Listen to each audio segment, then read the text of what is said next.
Unit 4. Listen to the passage and answer the questions from 1 to 4.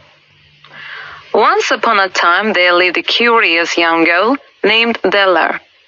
She was very interested in everything. She loved exploring the market where colorful fruits and spices were sold.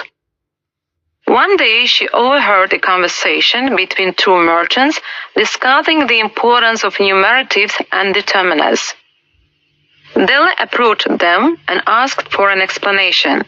The first merchant, an elderly man, began to narrate a tale of how numeratives like 1, 2, and 3 gave order to the world, while determiners like this, that, and this helped to clarify which things they were referring to. As Della listened intently, she realized the significance of these tiny words in understanding language and communication. From that day on, she paid extra attention to numeratives and determiners in her conversations and writings, knowing that they held the key to unlocking the secrets of expression and comprehension.